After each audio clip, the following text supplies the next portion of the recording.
Mate.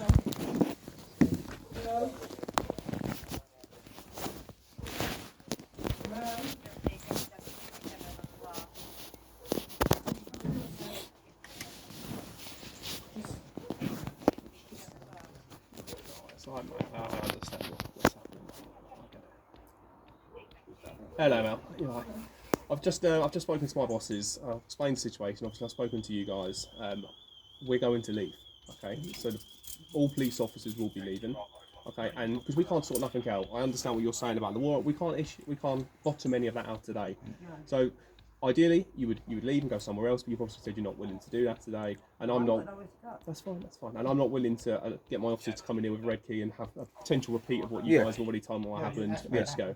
It's just no point. Can I say thank you? We will. The security guys out there. I've spoken to, I think their boss maybe. I spoke to somebody on the phone from them. They're going to be leaving as well. Okay. Thank you. And I'd like to thank you as well. Yeah. Seriously, thank you. The other geezer with an haircut like Tinky is a wrong one. He's going to get you in trouble. I don't So what we will be doing, obviously we have to bottom this out, so do you guys tomorrow morning. So we'll speak to our legal services tomorrow, we'll speak to whoever the court, and try to establish if a warrant was given, what's actually happened. The key to this is the warrant. We need to teach your officers, because when I said to them earlier, you need to talk, I said, are any of you legally trained, or any of you lawyers and so on? And they were going to make a decision, and I said, you can't do that. You've got to go to legal services. And we actually had that conversation, me and you. I don't know if you saw it, was made through the window, but I explained to you that we didn't have a copy of said warrant, and we were waiting to get that to balance out and make a decision. Yeah, I haven't got a copy. I should at least have a copy. Mel, you should have had notice of the application. And if that, we don't know if that's happened, I'm going to take your word for it that hasn't. What they need in policing, this needs to be actually a modular tool, so that when you come out, you check this, you check that, so that it would save all that police time. It would save vulnerable people like this. If in January Mel loses or whatever, and she has to go to appeal or whatever, it's still got, you've got liberty of the subject in the process.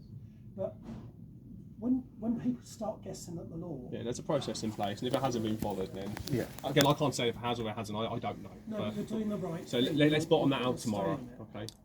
And hopefully it'll get sorted one way or the other for yourself. So moving forward from here, are the police going to try and obtain a copy of this said warrant? Yeah.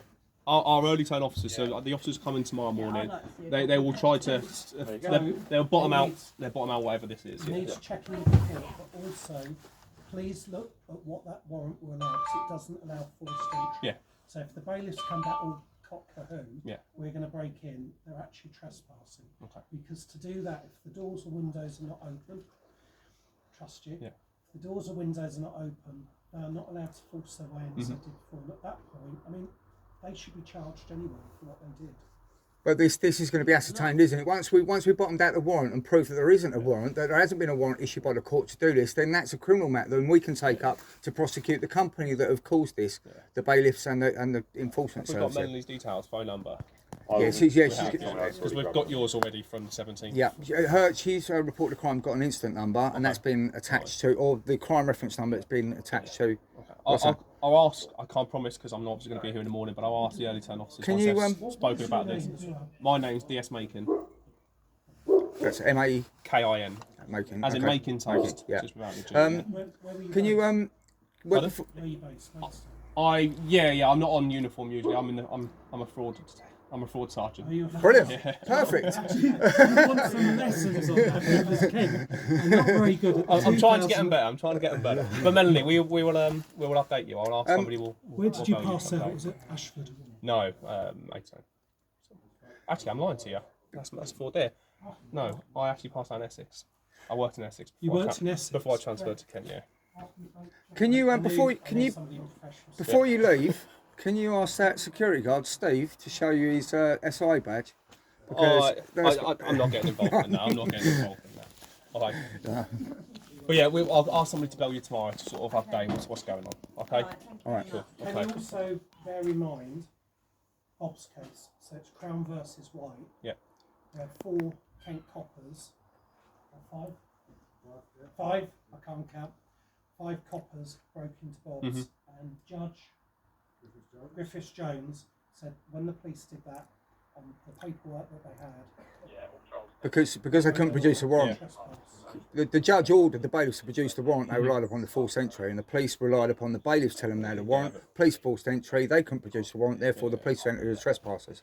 This is why I've stood outside today. To Well, try I won't comment on that. yeah. No. He's far too high up to speak to little old me. Cheers. That's a lie. I've spoken to Can I thank you? I've Cheers. spoken to Really Mr. appreciate your Smith, professionalism, Bye. all of you. Thank you. See you later. Nice to meet you. And you. And you likewise. All right. Cheers. Take care of yourself, alright? Cheers. Cheers. Bye bye.